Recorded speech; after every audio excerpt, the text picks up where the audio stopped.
Salam, puji Tuhan. Saat ini kita akan belajar kembali Bapak Ibu Saudara yang dikasihi oleh Tuhan ya.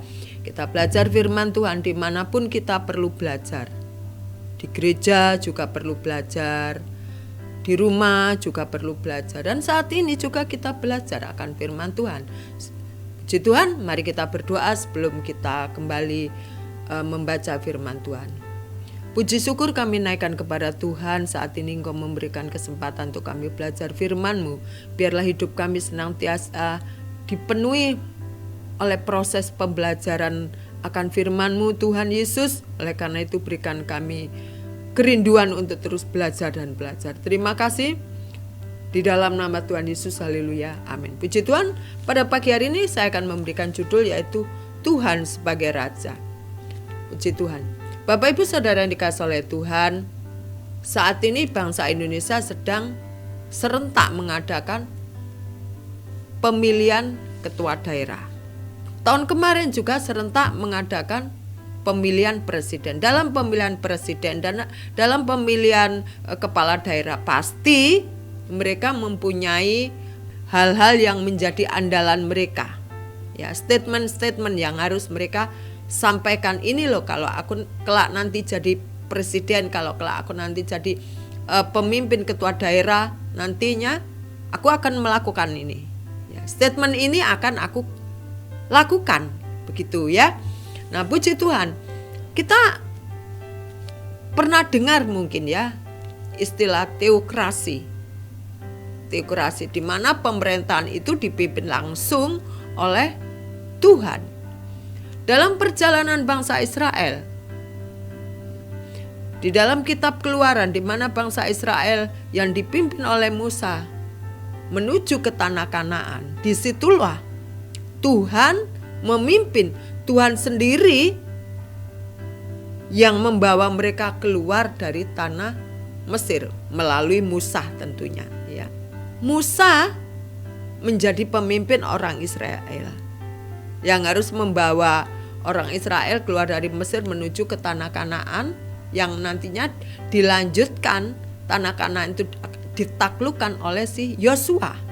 Bapak Ibu Saudara yang dikasihi oleh Tuhan, dalam perjalanan Israel menuju ke tanah Kanaan, di dalam perjalanan itu Tuhan yang menjadi leadernya itu menjaga, memberkati, menyertai, dan juga mencukupkan segala keperluan dan kebutuhan mereka.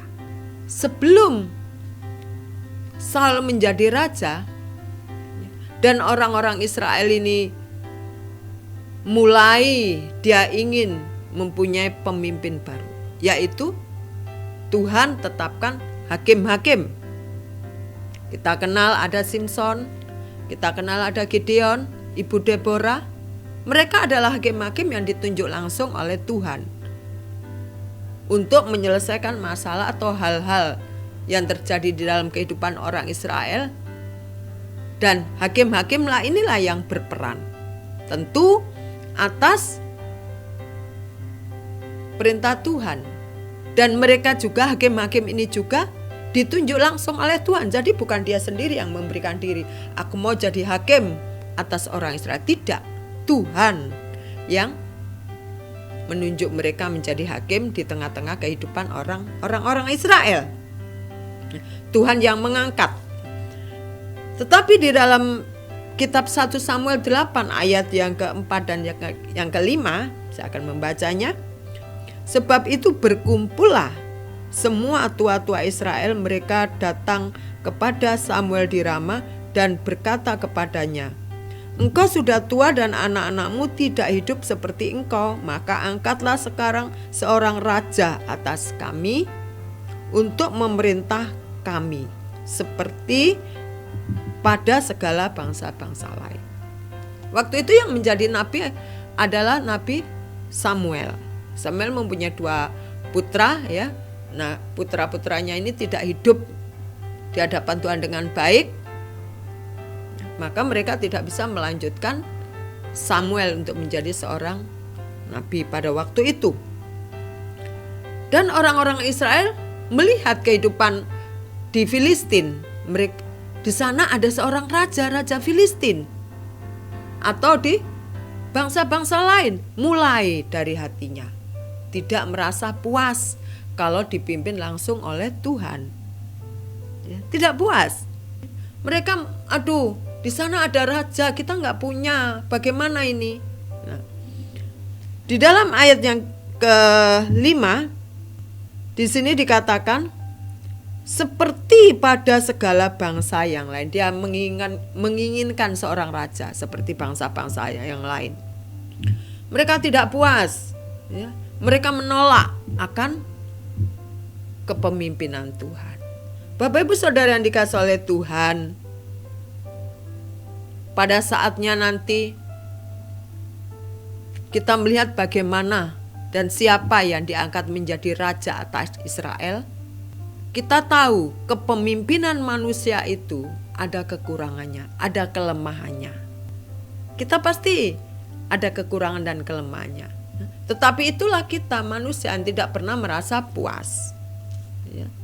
Yang sempurna itu hanyalah kepemimpinan Tuhan.